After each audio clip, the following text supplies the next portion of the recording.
तीन बहनों की लालची भाभी।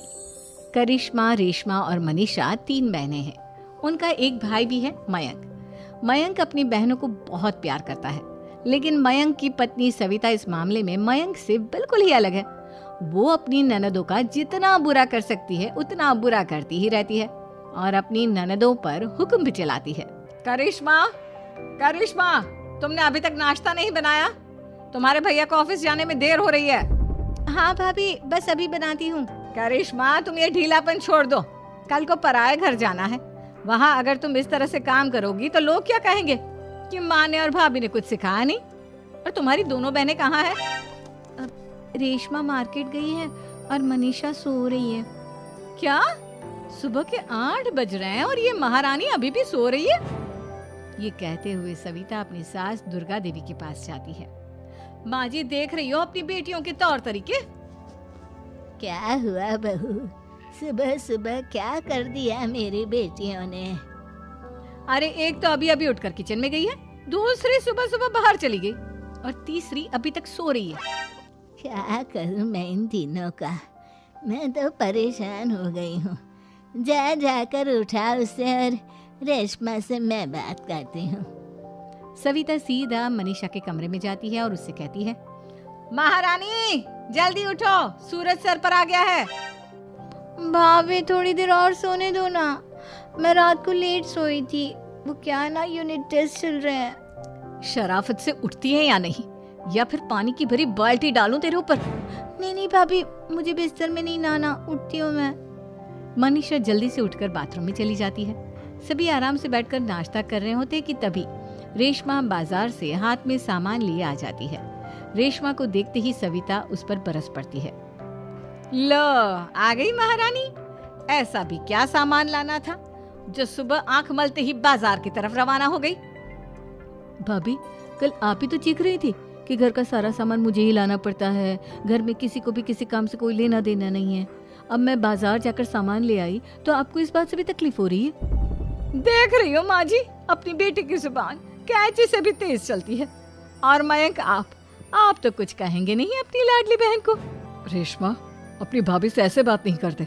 चलो माफी मांगो। भैया, मैं क्यों माफी मांगू?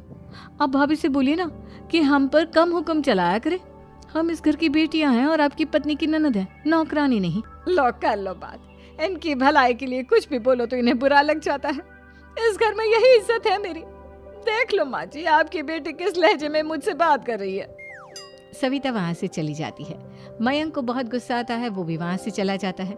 फिर करिश्मा रेशमा को समझाती है, रेशमा, तुम्हें भाभी से माफी मांग लेनी चाहिए थी ना। लेकिन दीदी, मैंने कुछ किया ही नहीं, तो मैं माफी क्यों मांगू? हाँ करिश्मा दीदी, रेशमा दीदी जैसे ही घर में आई, भाभी ही उन पर चिल्ला रही थी। हाँ, मैं मानती हूँ कि गलती भाभी की थी। मैं तो इसलिए बोल रही हूँ कि भाभी ने माँ को तो पूरी तरह अपने वश में कर लिया है। वो हमारी बात सुनती ही नहीं। मयंक भैया हमारे लिए हमेशा खड़े रहते हैं, इसलिए उनकी बात का मान तो तुम्हें रखना चाहिए था ना। कोई फायदा नहीं दीदी, कुछ दिनों की बात और है, भाभी उन्हें भी हमारे खिलाफ भड़का देंगे। फिर वो भी माँ की तरह हमारी किसी बात का विश्वास नहीं करेंगे। इसी तरह सविता अपनी तीनों ननदों को किसी न किसी बात पर परेशान करती रहती थी। एक दिन मयंक अपनी तीनों बहनों के लिए गिफ्ट लाया। क्या रेशमा, ये तुम्हारे लिए हार का सेट। रेशमा, तुम्हारे लिए सुंदर सी ड्रेस। और मनीषा, तुम्हें किताबें पसंद है ना, तुम्हारे लिए किताबें लाया हूँ। थैंक यू भैया। थैंक यू भैया। थैंक यू भैया। करिश्मा, तुम्हारा नेकलेस कितना सुंदर है, ये भैया कहाँ से ले आए होंगे? मैंने भैया को 3 दिन पहले फोन पर ये डिजाइन दिखाया था और आज भैया ये ले आए। सविता तो अपनी ननदों के गिफ्ट्स देखकर जल गई और करिश्मा का नेकलेस तो उसे भी बहुत पसंद आया था। अपनी बहनों के लिए कितना अच्छा नेकलेस लेकर आए हैं, मुझे कभी कोई गिफ्ट नहीं दिया। मैं आज ही ये हार चुरा लूंगी। रात में सविता करिश्मा का हार चुरा लेती है और इसी तरह उसे अपनी ननदों की जो भी चीज अच्छी लगती वो उसे मांगती नहीं, बल्कि रात के अंधेरे में चुरा लेती। इसी तरह दिन बीतते गए और सविता ने मयंक के दिल में भी उसकी बहनों के लिए नफरत पैदा कर दी। एक दिन मयंक ने करिश्मा और रेशमा के लिए रिश्ता देखा और ये बात उसने घर में सबको बताई। माँ, करिश्मा और रेशमा के लिए बहुत अच्छा रिश्ता आया है, वो लोग कल इन्हें देखने आ रहे हैं। आप और सविता मिलकर सारी तैयारी कर लेना। ये सुनकर करिश्मा और रेशमा खुश हो जाती हैं, लेकिन सविता सोचती है, अगर इन दोनों बहनों की शादी हो गई तो घर और बाहर का काम कौन करेगा? मनीषा तो एक नंबर की कामचोर है, उससे तो किसी बात की उम्मीद लगाना ही बेकार है। मुझे इस शादी को रोकना होगा। अगले दिन सभी लड़के वालों के स्वागत की तैयारी करने में लगे होते हैं। तभी मयंक अपनी बहनों से आकर कहता है, तैयार हो गई तुम दोनों? देखो दोनों लड़के बहुत अच्छे हैं, मैं कोई कसर नहीं छोड़ना चाहता, इसलिए तुम उनके सामने अच्छे से बिहेव करना और अपनी भाभी से लड़ने मत लग जाना। करिश्मा, तुम वो नेकलेस पहन लो ना जो मैं तुम्हारे लिए लाया था। भैया मैं बहुत देर से वो नेकलेस ढूंढ रही हूँ, लेकिन मुझे मिल ही नहीं रहा। क्या तुमने नेकलेस खो दिया? तुम्हें पता भी है वो कितना महंगा था? तुम कोई काम ढंग से नहीं कर सकती। मयंक गुस्से में वहां से चला जाता है। थोड़ी देर बाद लड़के वाले भी आ जाते हैं। वो दोनों बहनों को पसंद कर लेते हैं और रिश्ता पक्का हो जाता है।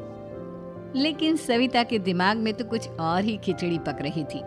वो पंडित जी के पास करिश्मा की कुंडली लेकर जाती है और उन्हें पैसे देकर करिश्मा की कुंडली बदलवा देती है। जब लड़के वालों के पास करिश्मा की कुंडली जाती है तो वो दुर्गा को फोन करते हैं। बहन जी, हमने करिश्मा की कुंडली अपने पंडित जी को दिखाई थी। आपकी बेटी की कुंडली नहीं बल्कि दोषों का पिटारा है। देखिए, मैं और मेरे पति इन सब बातों में बहुत विश्वास करते हैं, इसलिए हम आपकी बेटी से अपने बेटे की शादी नहीं करा सकते। इस तरह करिश्मा का रिश्ता टूट जाता है और सभी घर वालों को बहुत दुख होता है। अब कविता सोचती है, चलो करिश्मा का तो रिश्ता टूट गया, अब रेशमा का भी रिश्ता तोड़ना है। क्या करूं? अब सविता आवाज बदलकर किसी अननोन नंबर से रेशमा के होने वाले ससुराल में फोन करती है। हेलो, मैं कौन हूँ कौन नहीं ये आपके लिए जानना जरूरी नहीं। बस इतना सुन लो कि रेशमा का 2 साल से किसी के साथ अफेयर चल रहा है। बस रेशमा का रिश्ता तोड़वाने के लिए सविता का इतना कहना काफी था। अब रेशमा का भी रिश्ता टूट गया। मयंक और दुर्गा देवी ने रेशमा को खूब खरी खोटी सुनाई और उससे बार बार उस लड़के के बारे में पूछने लगे।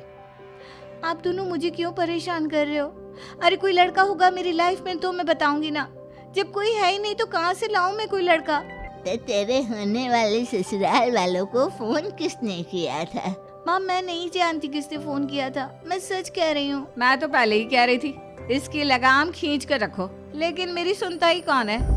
आप चुप रहिए भाभी, ये सब आपका ही किया धरा है। अब तीनों बहनों को विश्वास हो जाता है कि ये सब उनकी भाभी ही कर रही है। तीनों बहनें अपनी भाभी को सबक सिखाने के लिए एक वकील कर लेती है और घर में हिस्सा मांगना। देखो भैया, माँ बाप की जायदाद में जितना बेटों का हक होता है उतना ही बेटियों का, इसलिए इस घर के 4 हिस्से होंगे और हमें अपना हिस्सा चाहिए। मैंने तुम्हारे लिए क्या क्या नहीं किया और तुम इस घर में हिस्सा मांग रही हो?